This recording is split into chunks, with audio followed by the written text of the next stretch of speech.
At a time when some religious leaders face increasing pressure to conform to the expectations of the world, moments of quiet conviction stand out.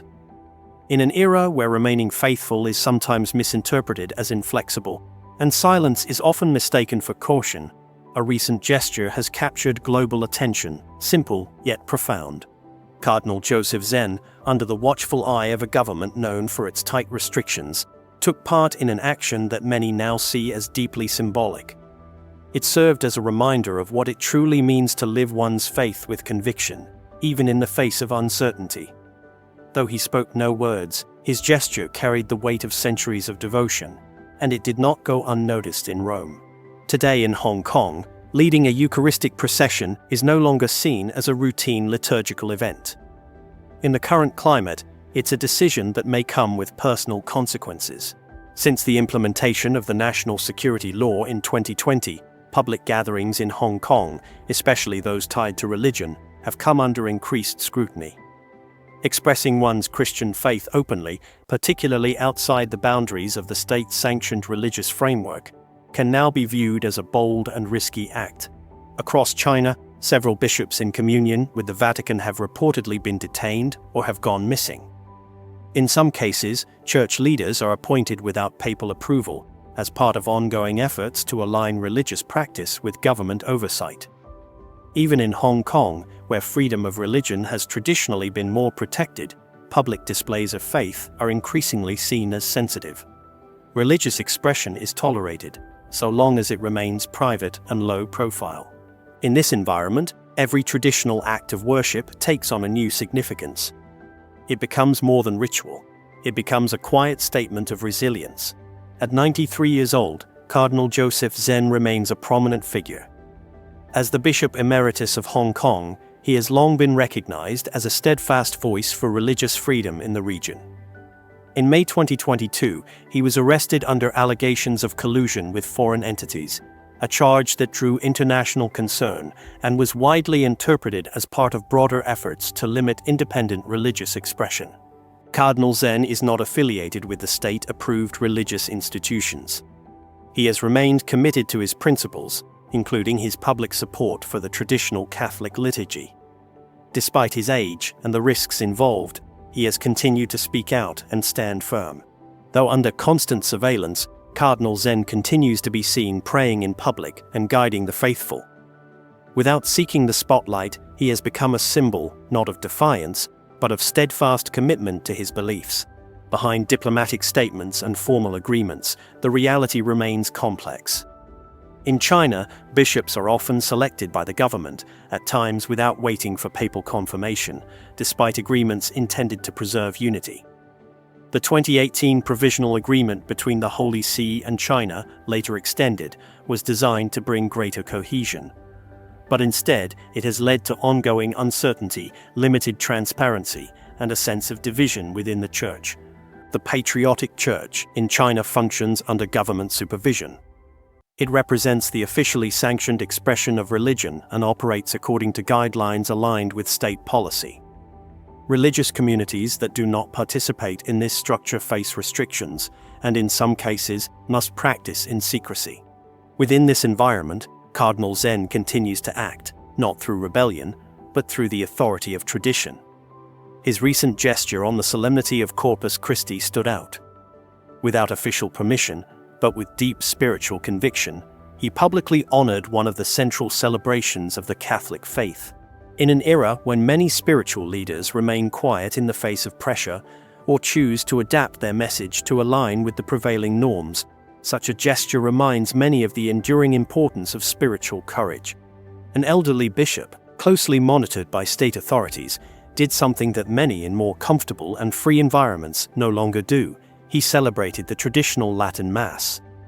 Known for its deep historical and spiritual roots, it is the liturgy of the saints, the Mass that has accompanied generations through both peace and persecution. But this wasn't done in secrecy. It wasn't hidden in a crypt or confined to a private chapel.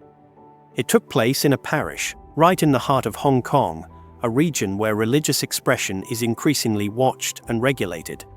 And he didn't stop there. After the Mass, Cardinal Zen carried the Blessed Sacrament out into the streets. Shielded only by an umbrella, he led a Eucharistic procession, public, visible, and deeply meaningful. The moment was captured in a powerful photograph. The cardinal, wearing traditional vestments, walking with calm determination, holding the Eucharist with reverence. Later, a brief message appeared on social media. Just a few lines, but they spoke volumes. Jesus is truly Emmanuel, God with us. The food we eat becomes part of our body, but when we receive Jesus, we become his body. It is not Jesus who needs us, but we who need him. Forgetting Jesus is our greatest loss. In a world so often distracted, those words served as a quiet call to remember what matters. While many remained silent, here was a bishop who spoke through action. While others hesitate, here was a shepherd who moved forward with clarity. In a church that sometimes pulls back, he stepped forward. In a time marked by hesitation, he offered conviction. That day, Cardinal Zen carried more than the Blessed Sacrament, he carried a message. And the sky bore witness. Cardinal Zen made no public speeches. He issued no criticisms, and he didn't direct blame toward anyone. Yet his actions spoke volumes, far more than any sermon could. Celebrating the traditional Latin Mass in a parish in Hong Kong, followed by a public procession of the Blessed Sacrament through the streets of a city under strict political oversight, was a gesture filled with quiet strength. Its meaning was unmistakable, clear, profound, and impossible to ignore. This was not the language of protest or rebellion.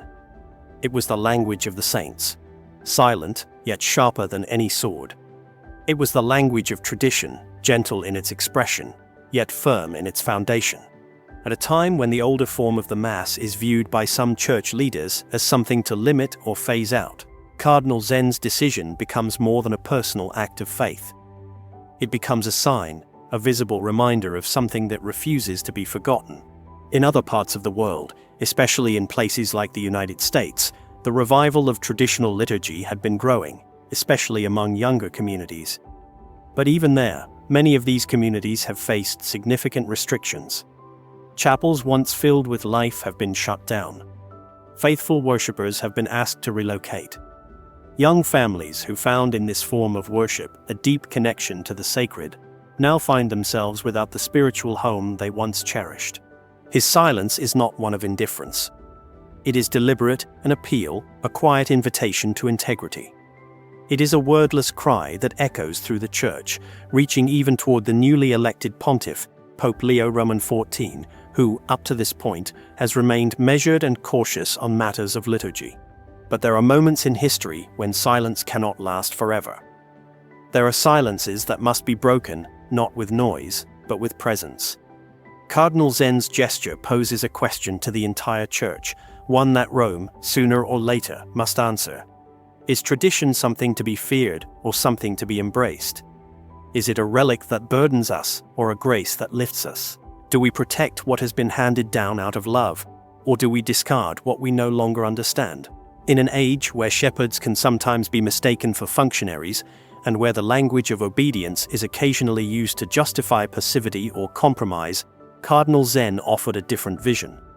He reminded us what it truly means to bear witness, that Eucharistic presence, carried through the streets, not guarded by power, but accompanied by faith, is the living heart of tradition. Not a symbol of nostalgia, not a political gesture, but a real and sacred presence that crosses time, speaking to each generation so that no one is ever left alone in the dark. Zen believed in that presence with unwavering conviction, not for his own sake, but for ours. To remind us that we are not meant to live bowed down by fear or silence, but to stand upright before God with clarity and courage. His example does not offer comfort, it offers a challenge. It confronts us, it calls us out, and it asks us to stop pretending that this is merely about personal preference or liturgical taste. This is not just a question of style. It is a question of truth, of fidelity, of salvation. The time for passive silence has passed. What remains is the silence of prayer, the silence of hearts that stand firm without needing to raise their voice. The silence of those who do not flee, who do not flatter, who do not sell what is sacred for the sake of acceptance. The silence that remains is the silence of saints. The silence of the Church through the ages. The silence of those who know that, as Cardinal Zen once wrote, "It is not Jesus who needs us, but we who need him." And forgetting that truth would be our greatest loss. And so, when confronted with his example, with the quiet strength of a man who chose faith over fear, tradition over convenience, and reverence over approval, there remains only one path for those who are listening. It is not a path of debate, nor one of resistance, but one of humility. To kneel. To kneel beside him, not in weakness, but in recognition of a truth greater than ourselves.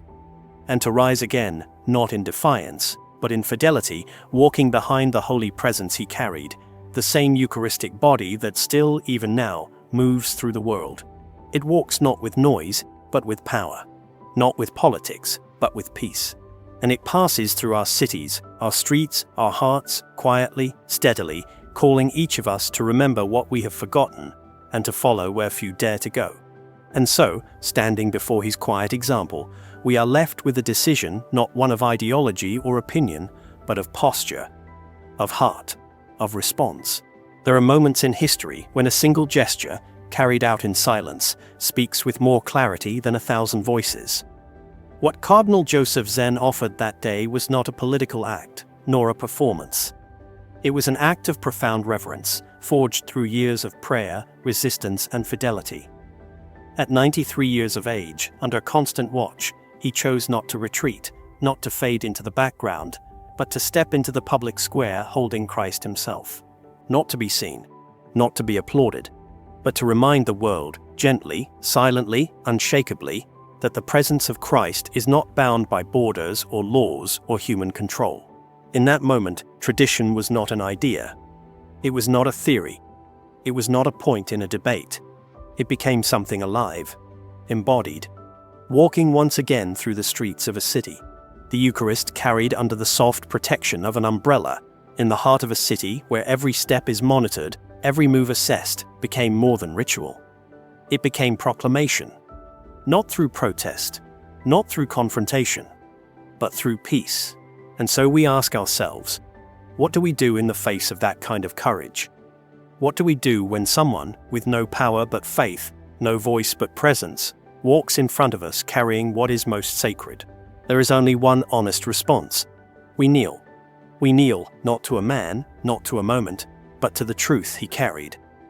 We kneel with him, and we walk behind that sacred mystery, the Eucharist, still moving through a world too distracted to notice, too proud to bend, too hurried to pause. But still it walks. That body, broken for the world, continues to pass through time, through history, through the very streets we walk every day. It does not demand attention. It does not raise its voice. But it never stops calling. And Cardinal Zen, in his silence, reminded us that we are not called to control it, but to follow it. In a time when so much of faith is debated rather than lived, analyzed rather than adored, and explained rather than encountered, his gesture pulled back the curtain.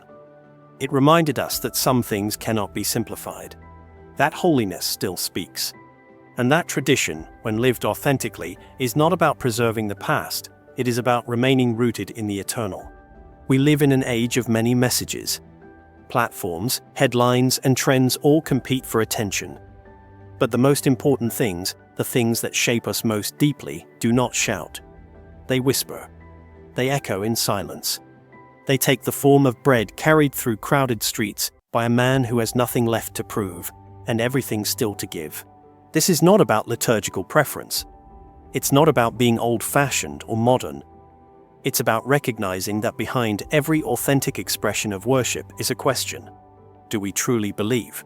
If we believe that the Eucharist is not a symbol, but a real presence, then every gesture, every procession, every moment of reverence becomes something more. It becomes an encounter. It becomes a witness. And that is what Cardinal Zen offered. A witness not only to the people of Hong Kong, but to the whole Church. His message wasn't wrapped in a press release. It wasn't framed in strategy. It was wrapped in vestments, held in silence, and carried in trembling but steady hands. And from that silence emerged a truth that many are afraid to speak. That what the world calls irrelevant, forgotten, or outdated may in fact be the very thing we need most. In that moment, tradition stood firm, not in resistance to the present, but in service to eternity. And it is no coincidence that this happened in Hong Kong, a place where faith must now walk carefully, where every expression of belief is measured, and where the simple act of worship requires courage. In that place, what many take for granted elsewhere becomes a quiet act of sacrifice. And it is no coincidence that it was Cardinal Zen who carried it, an elderly bishop, known not for ambition, but for conviction. Known not for confrontation, but for fidelity. His steps echo now, not because they made headlines, but because they left a mark on hearts. In every generation, the Church needs reminders, not just of doctrine, but of devotion. Not just of what we believe, but of how we live it. This was one of those reminders. And so, as we watch that image of a man, alone but not afraid, carrying the Eucharist under the open sky, we are invited into something more than a reflection. We are invited into a decision. Will we follow? Will we remember? Will we let that sacred presence pass us by unnoticed? Or will we, like him, kneel, follow, and believe? This is not a call to controversy. It is not a call to division. It is a call to return, to reverence, to worship, to truth. In the stillness of that moment, Cardinal Zen gave more than a gesture. He gave the Church a mirror. And what we see reflected is not just one man's devotion, but the invitation offered to each of us. To live our faith not with noise, but with depth. Not with fear, but with fidelity. Because in the end, as he so simply wrote, it is not Jesus who needs us, but we who need him. And forgetting this is our greatest loss. Let us not forget. Let us kneel. Let us follow. And let us believe.